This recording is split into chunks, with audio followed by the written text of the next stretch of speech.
Dr. Sosa, I think you're muted. Yes, can you see my slide in presentation mode? Yes, we can. Excellent. Yes, Thank you very much. And thank you really for inviting me. It's been an inspiring morning. I really enjoyed the three previous outstanding presentations and comments. So let's, I'm going to talk mostly about how the COVID pandemic has impacted our community, the Latinx community or the Hispanic community. But really, we should know that our community has an increased risk of other infections. I mean, there's a higher percentage of HIV infection and even infections that are more prevalent in Latinx communities sometimes present late, like hepatitis C, for instance. There are studies showing that people, some minority groups actually present later in their disease process, so they don't have access to screening and they don't have access to therapy. So it is important. But I'm going to concentrate mostly on COVID-19. So the learning objectives of this talk are to identify recent challenges and advancement in addressing infectious disease, especially particularly COVID-19 in the Latinx community. And also I'm going to share some reflections and best practices that we should do to try to improve this situation and that are the results of health inequities and disparities. So the first question that you may ask, I mean, and when I heard about the COVID-19 pandemic, I was surprised to a certain degree to see the large proportion of Hispanics and other minority population affected with COVID-19. I mean, I thought this is a respiratory virus, it's going to affect everybody equally. But no, the evidence showed that there was a disproportionate representation among minority, not only Latinx, but also African American population and also Native Americans. So compare with whites, and we'll see some of that data today. So this graph from the information from CDC shows the striking frequency in which different minorities are affected, especially Hispanics, Native American, and Black or African American. And you can see the percentages, or I'm sorry, the frequency of cases, hospitalizations, and death are between 2 and 3 times higher in minority population, specifically in the Hispanic or Latino population, compared to the white, to the non-Hispanic white population. So it's really striking how our community has been affected by this epidemic. And you can see it graphically in a different way. This illustrates the different ethnic and racial groups here in the United States, and you can see the red bar are the percentage of cases belonging to a specific group, and in gray the proportion of the population. So you can see how Hispanic cases or cases in Hispanic Latino, basically it's almost double what was expected for the percentage of the population that they represent. And the same occurred with the American Indian, Alaskan Native population, which was also heavily affected during the pandemic, especially during the first wave of the pandemic. If you belong to one of the minorities and you get tested for COVID, look at the percentages of positivity of a COVID test in the different group. It's basically twice the percentage of positivity among whites. So there's no doubt, especially during the first 2 waves of the pandemic, that just belonging to one of these ethnic or racial groups make you in a higher risk of infection or higher risk of having a positive test for COVID-19, which I find strikingly. And when we look at hospitalization, this is adjusted by the population in each ethnic group. You can see that Hispanic, Latino, non-Hispanic, Black, and Native American have basically tripled the risk of hospitalization during this whole pandemic. And this is a graph from from the CDC that basically has the cases from March 1st, 2020 to September 18, 2021. So this disproportionately high proportion of hospitalizations among those three minority groups. And even if we split this hospitalization frequency by age, this is not a problem of only adult or people with advanced age. You can see this rate ratio 3 times, almost 4 times higher among the youth in the Hispanic Latino community, or the risk of hospitalization with COVID-19 was 3 to 4 times higher in our community, and also very high among the non-Hispanic American Indian and Alaskan Native. So there's always obviously some underlying explanation from this, and I'm going to mention some of those issues later on in my talk. Even death among children, when the pandemic started, the CDC actually communicated the ethnicity and race of some of the initial death in people under 21 years. And you can see that 44.6% of those kids that die of COVID in the initial 135, 44.6 were Hispanic. So really an overwhelming percentage, considering the percentage of kids, Hispanics kids in the country. So really, for me as an infectious disease, these are really surprising, as I said, because I thought, respiratory disease would affect almost everybody the same, but you can see this imbalance, which can be explained by the health inequities.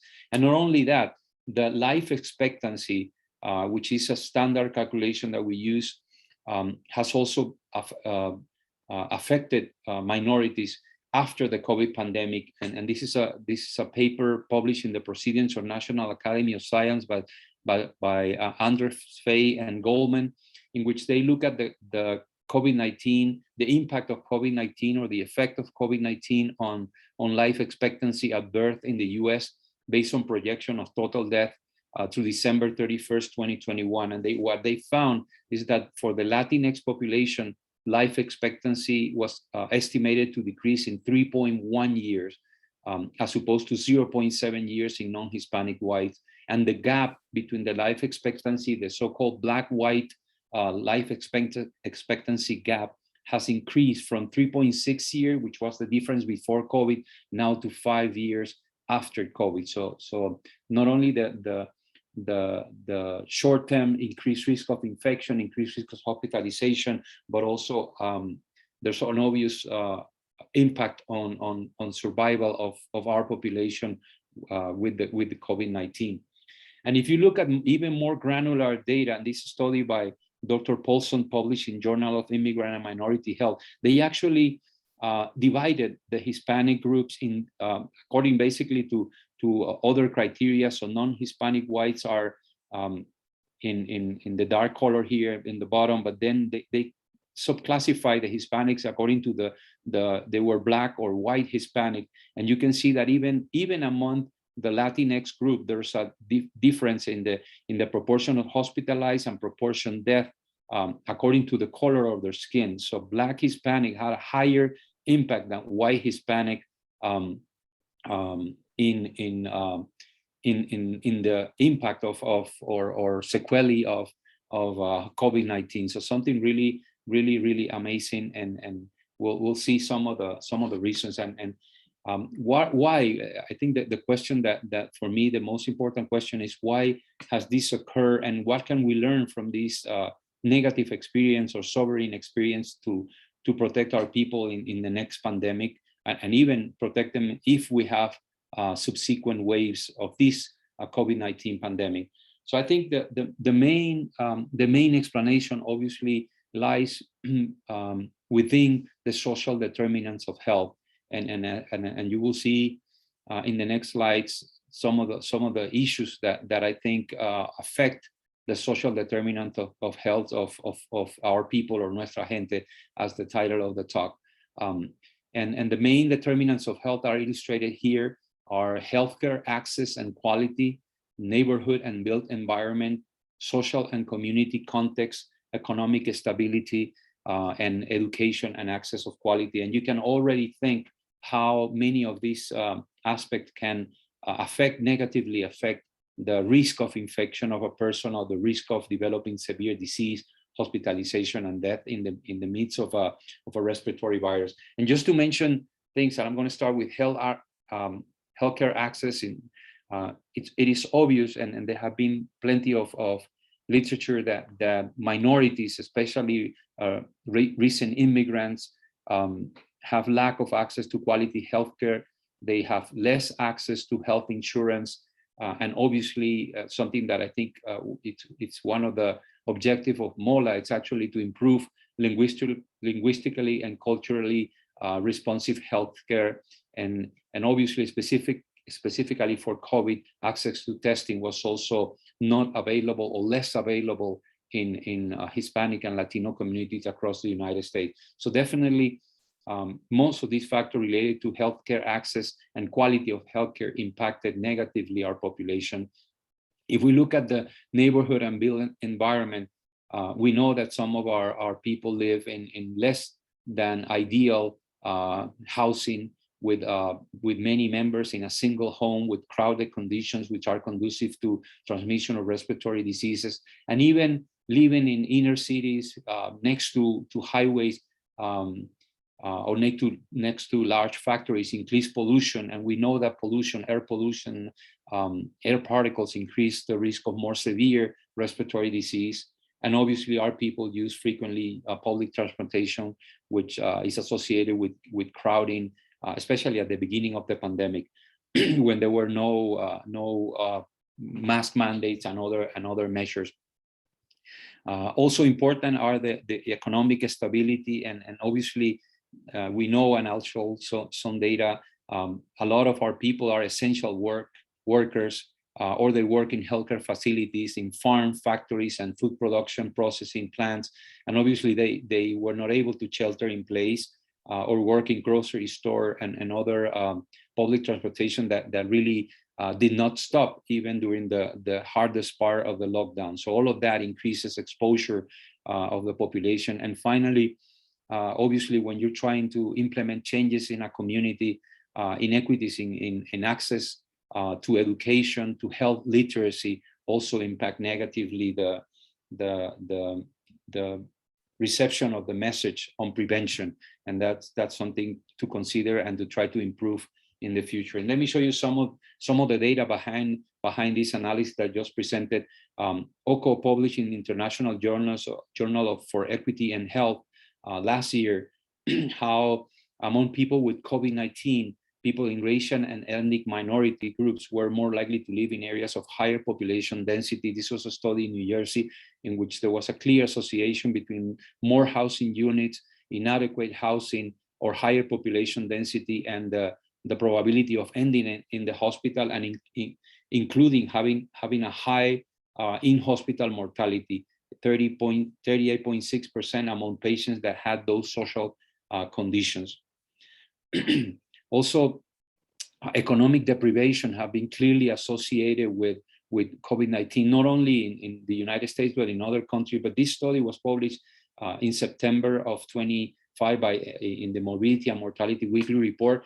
It was conducted in Utah, and it was really early in the pandemic, from March to July of 2020. And they found that there was a 2 times greater risk of developing COVID infection in high deprivation area, and up to 3 times higher in what they define using economic indicators, very high deprivation areas. So obviously, poverty or lower socioeconomic power or status was clearly related to COVID-19. And of course, these areas with higher deprivation, there were larger proportion of Hispanics and non-white residents in those high deprivation or very high deprivation area. And people in these places were also more likely to work in manual, essential, and public-facing sectors with more crowded housing. So all of these social determinants of health basically present in a single study out of Utah.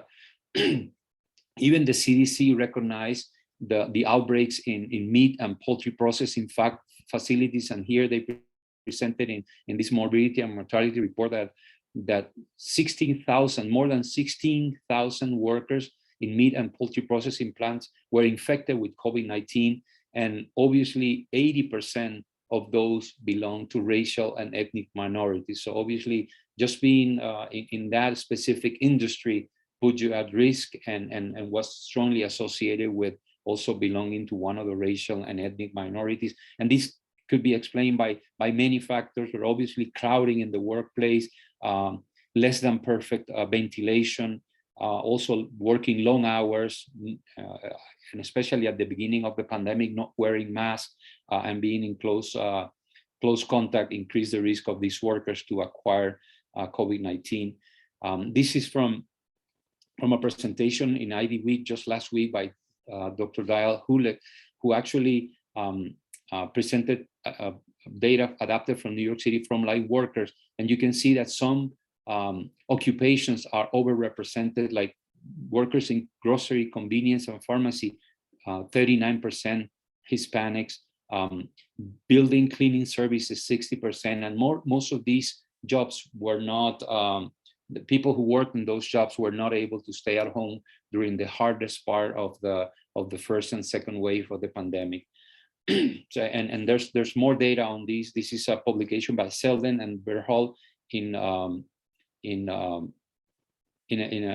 peer-reviewed journal in which they use actually the medical expenditure panel survey, and they found that 64.5% of the Hispanics live in household with at least one worker who was unable to work. And this, if you compare it with only 46% among non-Hispanic whites. So obviously these essential workers that had to go to work and then later came back to their homes were obviously putting at risk not only themselves, but also their families, and increase the risk of infection. But okay, I have made a good case of increased infection, but why increase severe disease? Why increase hospitalization and death? And there's a lot of data on how excess of death have been observed in minority population in this pandemic. This study was from Connecticut, which is not even a state with a large minority population, but you can see that 74% increased mortality in Blacks, 63% in Latinx, and these are excess death during the pandemic, and 30% only in white. So there's obviously a striking difference in the impact, not only of the infection, but also on the severity and the complications. So you may ask why the Latinx community have more severe disease. And these are the classical risk factors associated with severe COVID: age, if you have advanced age, gender, male gender is slightly more risky than female, and then comorbidities. And I think the answer lies, among many other things, on the incidence of comorbidities. If you see the incidence of obesity and diabetes, both of these conditions are higher in our Hispanic population, and they were closely and very clearly associated with increased severity if you compare with non-white or even Asian Americans. And this is the list from the CDC, and you can see that the list of people with medical condition that predispose to more severe COVID, and as I mentioned, diabetes and obesity are clearly associated or more frequent in our population. But both diabetes, obesity are associated with secondary issues like chronic kidney disease and heart conditions. So obviously there's not just two factors, but at least 4 biological factors that may be related to a higher severity of disease. But there's also sort of social determinants of health that can influence in the increased severity. For instance, these two studies actually summarize issues that affect the Latinx community, and there's evidence of delaying care. For instance, in a study, more frequent testing in hospital than ambulatory setting was evident among the Hispanics.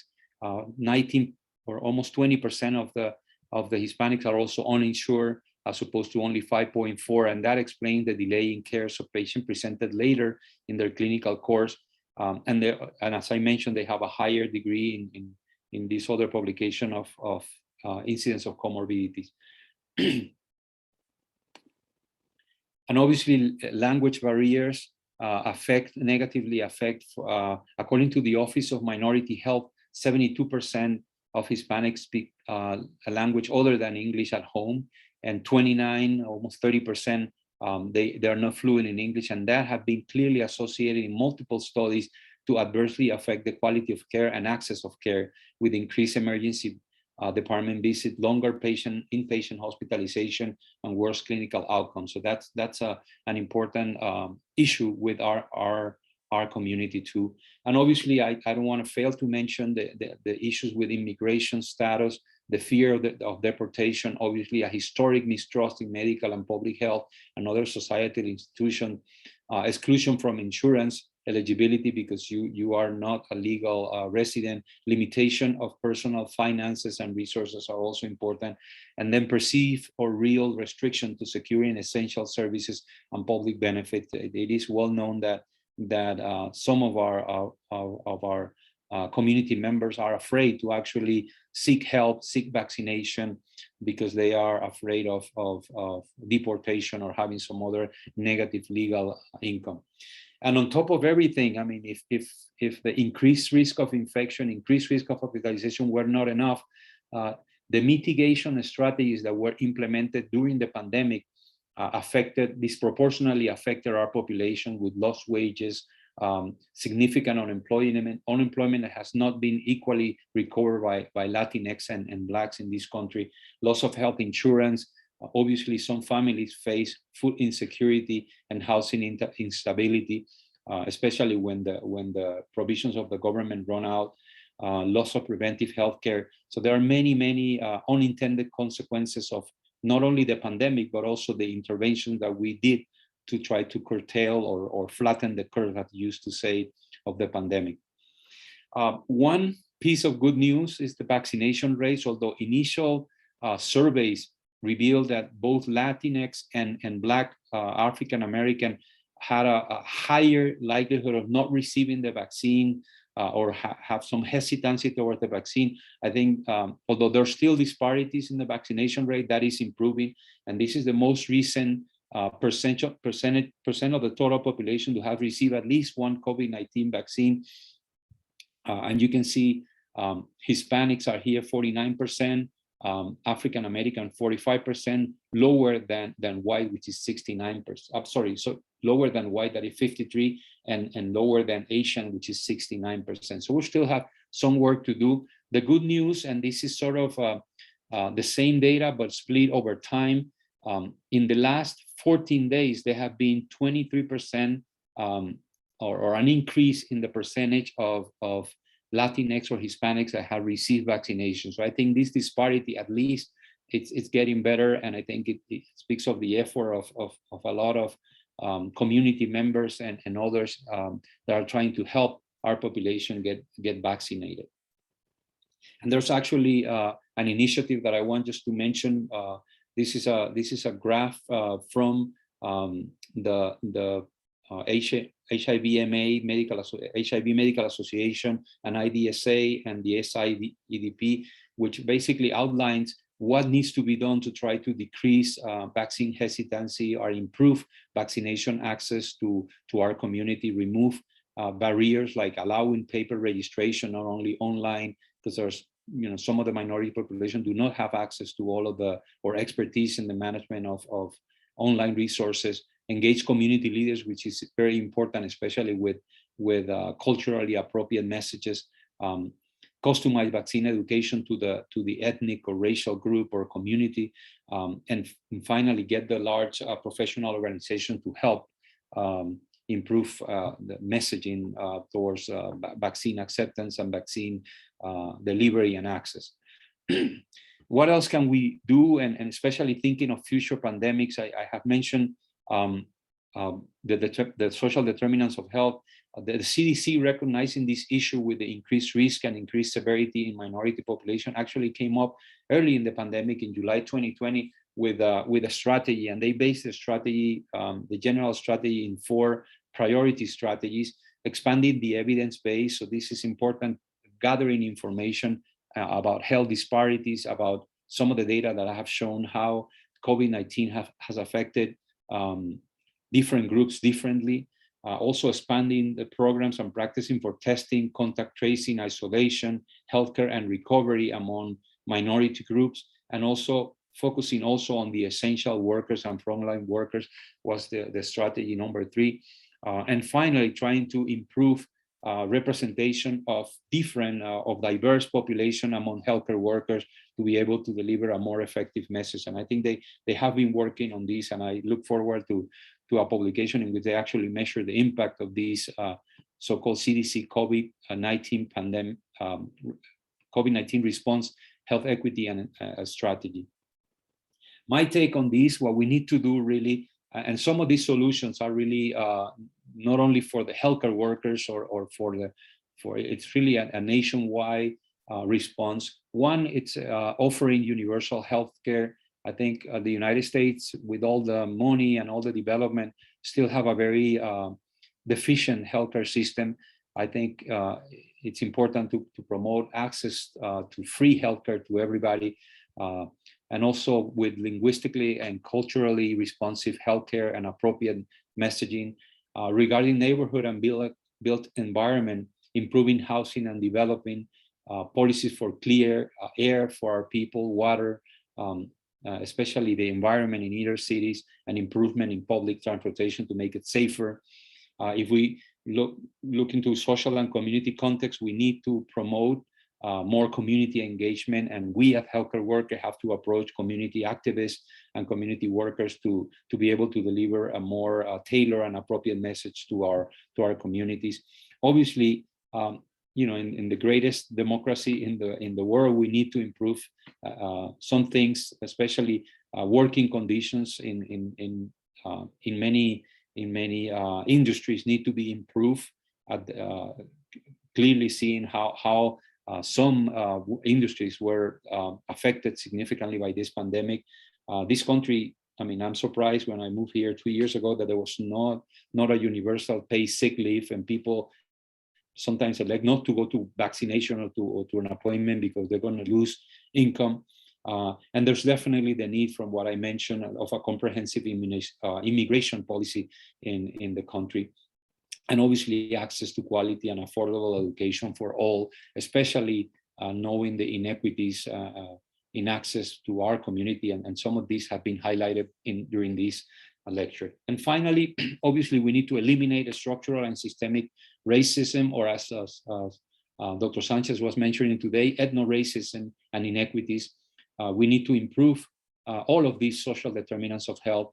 But in the meantime, we need to implement immediate local practices and improve access to care, testing to nuestra gente.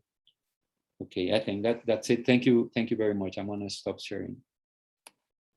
Thank you so much, Dr. Sosa. We really value your input and your expertise in this field as we're preparing to train folks to become advocates for our patients through the workshops like this.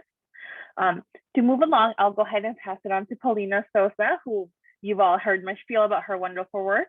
So Paulina, take it away. Great. Thank you so much, Maria. And thank you, Dr. Sosa, for setting up really the way for a lot of the work that we've been doing with the task force. So I'm going to go ahead and share my screen. And again, I just want to say a big thank you to everyone for the warm welcome. I echo Dr. Sosa's comments.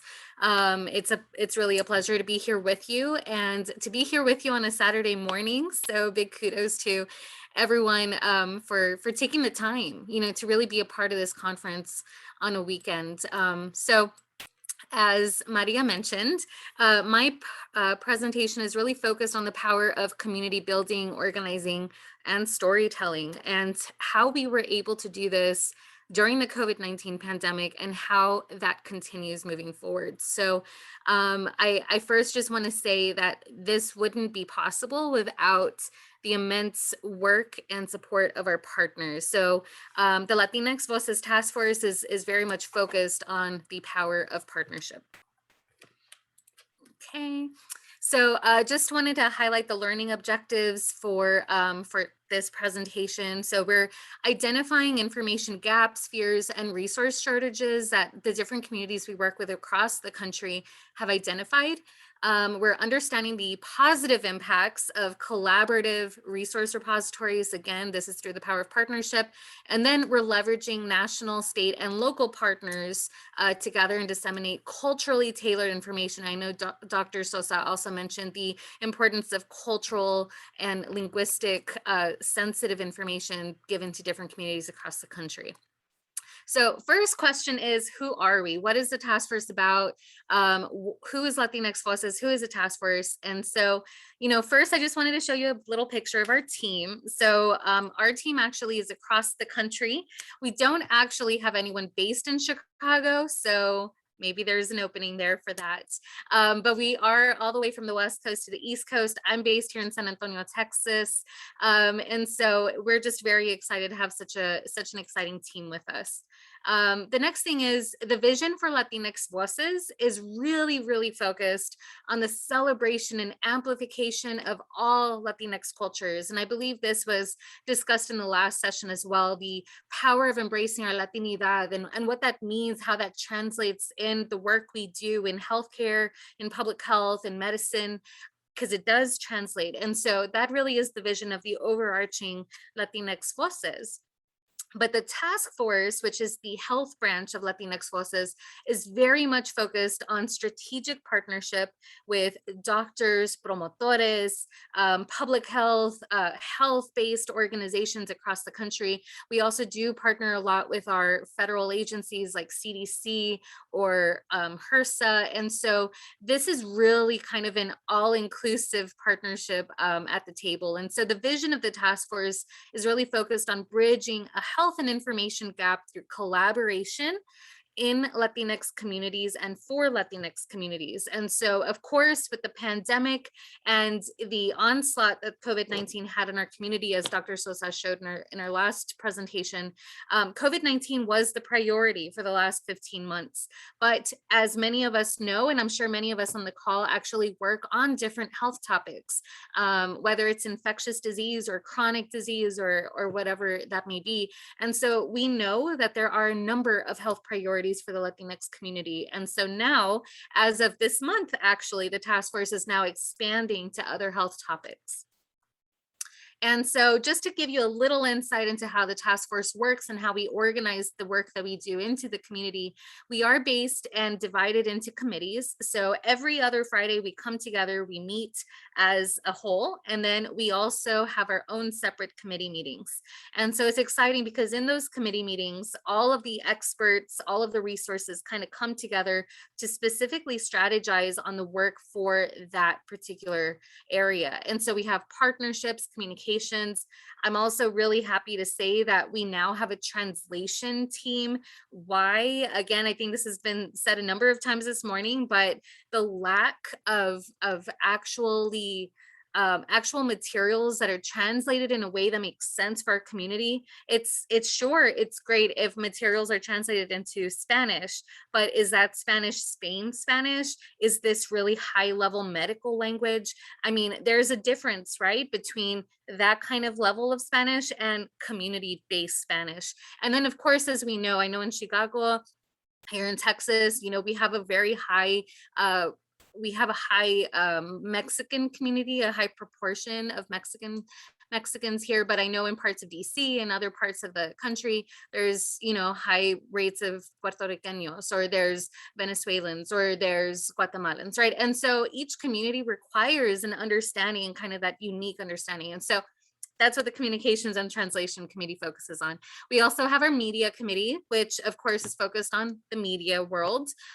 We have events. We do a number of online events, webinars, town halls, and coming soon, we're also going to be doing trainings in storytelling, in translation, in communication. And so we have a lot coming up. And then we also have data. So again, as we just saw with this last presentation, data is very much a big catalyst for policy change, but also for change that we see in hospitals, for change that we see in how data is collected and how testing is conducted and how vaccines are disseminated. And so data is also a big priority for us. Two other things I'll mention is that we have two special initiatives. One is focused on funding and grants, and the other is focused on policy. So actually, we have a policy forum that'll be coming up in early 2022. So if you're interested, definitely please feel free to ping me. And then we also have topical work groups. So like I mentioned, some of our passions are maybe diabetes or caregiving, or maybe our specific focus is promotores and community health work. And so those are the different types of topics we will be talking about. So activities, I've already mentioned a few of these, but we are going to start conducting workshops and trainings. Some of them will be internal to the task force, but for everyone on this conference, we do have an open invitation. If you are interested to come to the table and share your voice, share your experience and your expertise, we would love to have you. And some of the workshops and trainings will also be external as well. We have partner presentations, which we've just started in August, and we also will be looking forward to our first retreats coming in 2022. So we're very excited about that because many of us have not met in person. So I just wanted to give you all a snapshot of our partners. I'll also share this in the chat here, but we have a number of partners that have onboarded with us. We are actually about 100 partners strong right now. And actually in the last couple months, we've onboarded quite a number of them. So you may not see their logo on the page yet, but this is definitely where you'll find and be able to connect with our partners. And I just want to give you an example of the power of partnership. So one of the initiatives that we put together is the ACER campaign. And so the ACER campaign is focused on health action for communities in emergency response. So of course, the pandemic really does fall into the category of an emergency response, right? However, we know that mental health, we know that chronic disease, and we know that a number of other health priorities in many ways do require an emergency response to. Maybe not the same way as a pandemic or an epidemic does, but similar. And so, so these are just the pillars that we focused on in the ACER campaign, and we're actually getting ready to update this. So this was done at the end of 2021. A lot has happened. I'm sorry, at the end of 2020, a lot has happened in 2021. So we'll be updating it for 2022. But our key pillars will remain data, funding, and policy. And so this brings me to the next section of the PowerPoint. I want to actually dive into a campaign that we just finished launching with Juntos y Podemos in HHS. And so this was actually a really, really exciting, but also really fast campaign that we had to put together. And again, we could not have done it without our partners. So first, what is Juntos y Podemos? I'm not sure if many of us are familiar. Hopefully we are. We maybe saw that blue map everywhere, right? So this campaign was across the country. Even McDonald's on their coffee was, had the blue map. You saw the blue map on Facebook, on social media. And so what they did is they had basically a campaign to fight misinformation. And so confronting COVID-19 vaccine misinformation, y también en español. And so we were able to do basically a bilingual campaign in collaboration with our partners. So we have the town hall. The town hall was really a community effort to engage with our community, engage with familias, engage with parents, engage with youth, and really hear their questions. Of course, the vaccine has been out and available for months, but as the data shows, there's still a number of families and communities that have not gotten the vaccine. And at this point, especially with kids now being able to access vaccines, we really wanted to answer questions. It's one thing to just tell parents, go get your kids vaccinated, but it's another thing to really understand what their fears and concerns are. And so that's what this town hall did for us. We also have a Juntos webpage and resources page. And so these are resources that we've pulled from our partners, but it's a live page. So we'll continue adding resources to that. So I definitely invite you to to go check out the webpage. And again, I'll plug in the link here in the chat as well.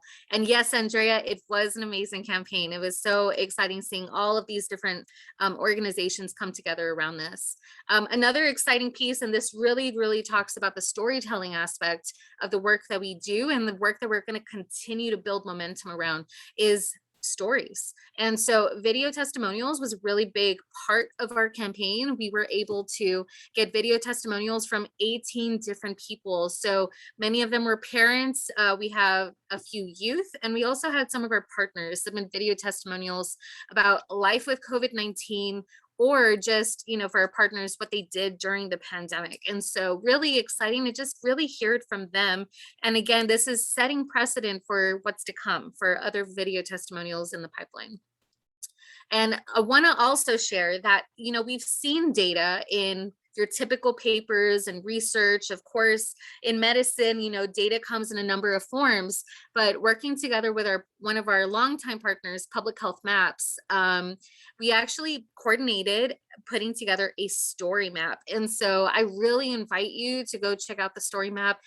So basically what we did is, over the timeline of the pandemic since January 2020 to now, we put together basically the highlights of the impact of COVID-19 on the Latino community. And we did this through pulling from a number of sources. And so it's actually a really interactive tool to see the COVID-19 impact on the Latinx community. And so I invite you to take a look at that if you can. And so just to share a few lessons learned from this. So of course, I think a number of us know this already, but there is a need to increase Spanish speaking events. Our town hall was actually bilingual, but not a surprise that most families and most parents were asking questions in Spanish. And so this really made it clear to us that there is a need for more bilingual events and more Spanish speaking events, which we will be doing moving forward. Also strengthening translation efforts. We're happy to be partnering with a number of partners across the country to really provide them that culturally and linguistically competent material in Spanish, and the way that it makes sense for the community that they're serving. And then of course, maximizing impact through collaboration. And it's definitely, there's a lot that you can do with one partner, much more with 100 partners. And so really exploring that and seeing how we can maximize their impact together has been really exciting. And so just to wrap up, I want to share something really exciting with y'all. So Latinx Voices and the task force is actually in the middle of a rebranding campaign right now for Hispanic Latinx Heritage Month. And so super exciting. I definitely invite you all to follow us on our social media, to follow all of the exciting things we're doing. So this was our old logo, and now this is our new logo. And what does the rebranding mean? So now we have a new name, we have a new brand, and we have a new vision. It's really more just like a 2.0 version of what we've been doing over the last year and a half. And so first, we're increasing our partner spotlights. I'll share this link with you all as well.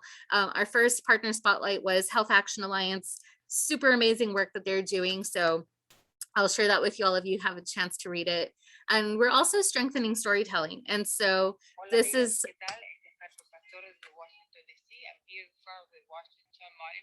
I won't play the whole thing.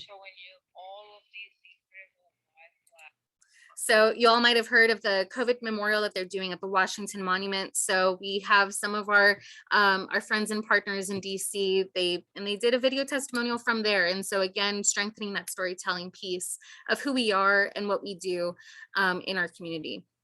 So I also just want to say happy National Hispanic Latinx Heritage Month. Unfortunately, the month is coming to a close next Friday, but it's only the start of the continued celebration. Of course, we have Dia de los Muertos después, and we have a lot of other exciting things to celebrate in our culture and in our community. And so even though the month is coming to a close, Latinx Voices will continue to celebrate and amplify the voices in our community. And we invite you to join us. So you can catch up on all of the exciting things we're doing for the rebranding campaign on our newsletter. I'll share that link here in the chat as well. But we're just going to keep that momentum going even through the holidays and beyond. And so one last thing I'll share before wrapping up is that we do have raffles. We have 3 raffles right now. All of them are Latinx arts, culture, literature, and of course some swag. So if you're interested, definitely want to invite you to follow us on our Instagram. This is again a way to celebrate nuestra cultura. And again, we thank you. We thank you. Somos Latinx. Estamos aquí. So we invite you to join the work that we're doing with storytelling, with community building, and with partnership. So gracias, muchas gracias a todos. Thank you so much. And I look forward to answering any questions and of course, connecting offline. So thank you. Thank you so much, Paulina. Thank you for that presentation and for the wonderful work you and your organizations do. That is truly the definition of meeting our communities where they're at. So we're grateful for your presence. Up next, and last but not least, we have our oral presenter. We welcome Stephen Hoffman. Stephen is a third-year medical student at the Feinberg School of Medicine who will be discussing with us today the findings of his innovative health outcomes research regarding the COVID-19 pandemic. Take it away, Stephen. Yeah, thank you very much. Let me just get my slides set up. This will just take a second. It's nice to see some familiar faces here. Dr. Moreira, it's been a minute since I heard one of your hem-onc lectures. So I'm glad to see you here.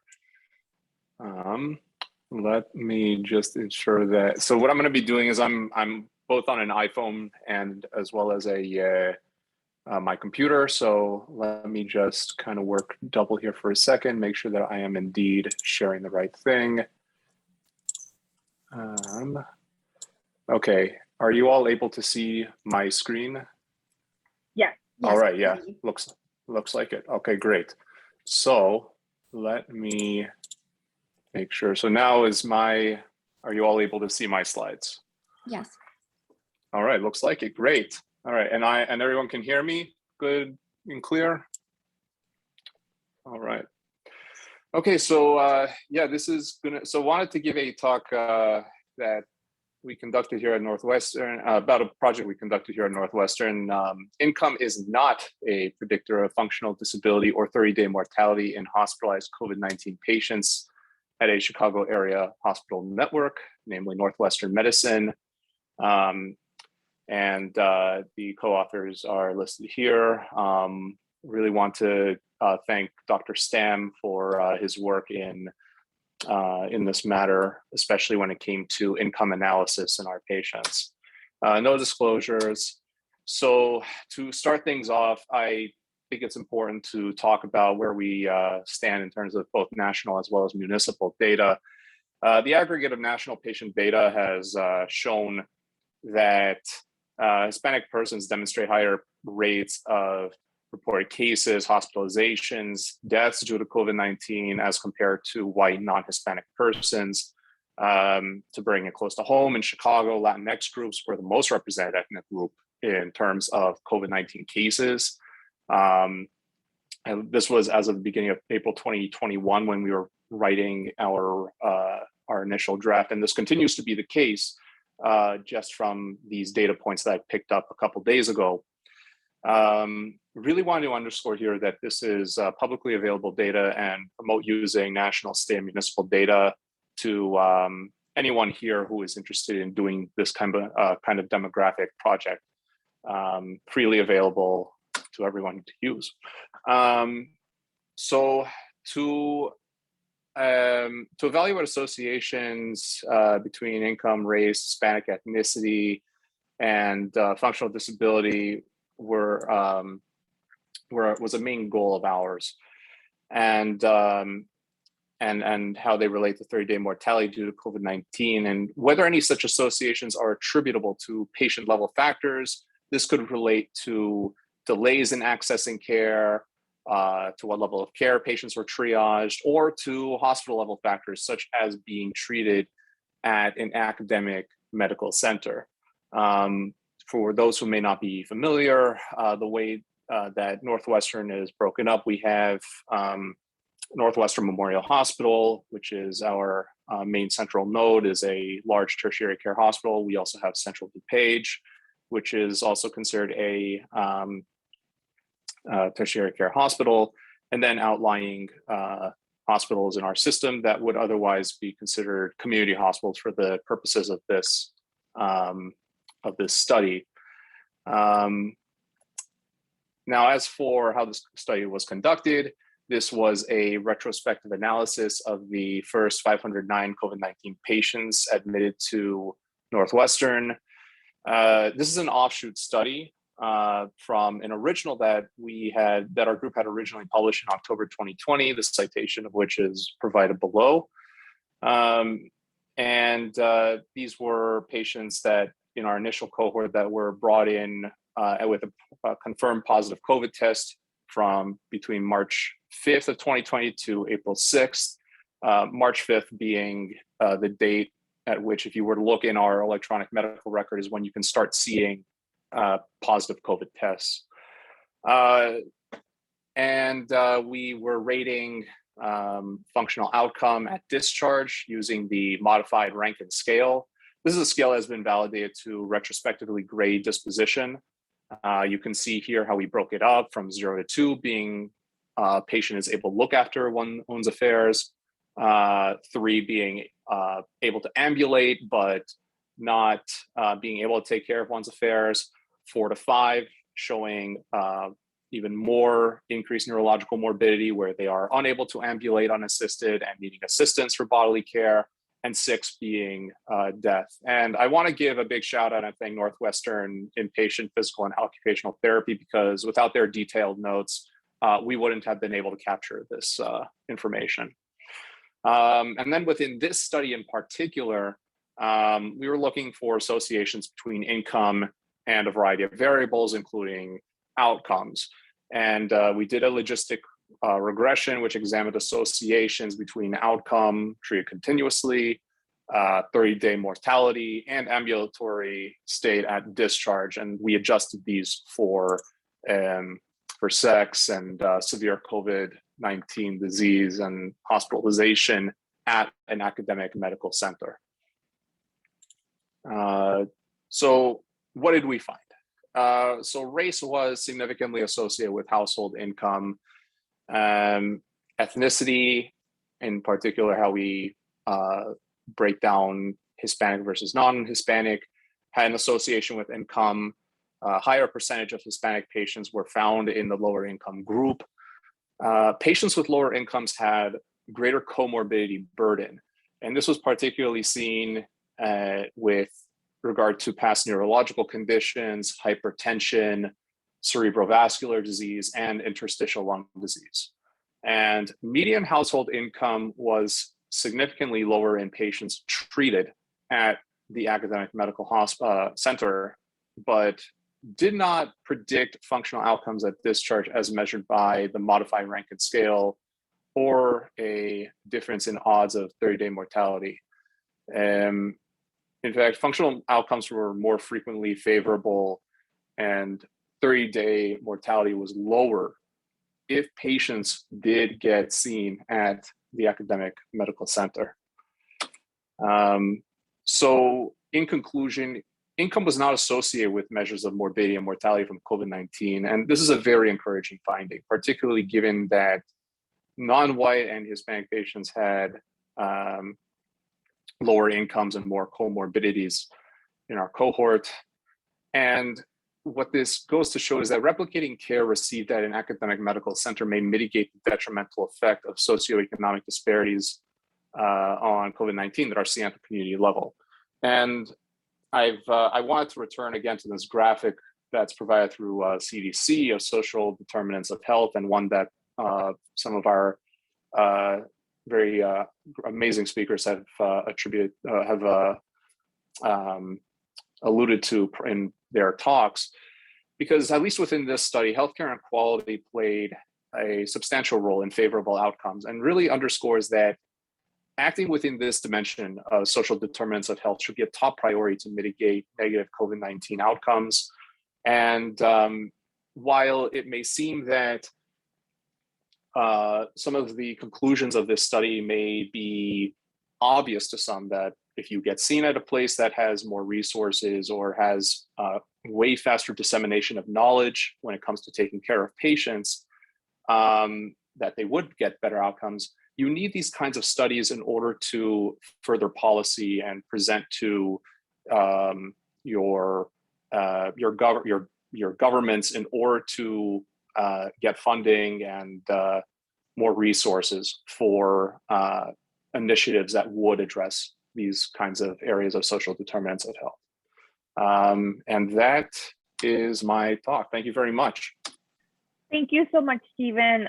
We really appreciate your insight, and the research that you've conducted is really important and timely. Unfortunately, we won't have time for a Q&A, but please feel free to message myself or Cindy any lingering questions you may have, and we'll make sure to get them to the speakers and get you all some answers. Thank you so much, everyone. I know the breakout rooms are going to close shortly, so we thank you for your time and participation today. Gracias.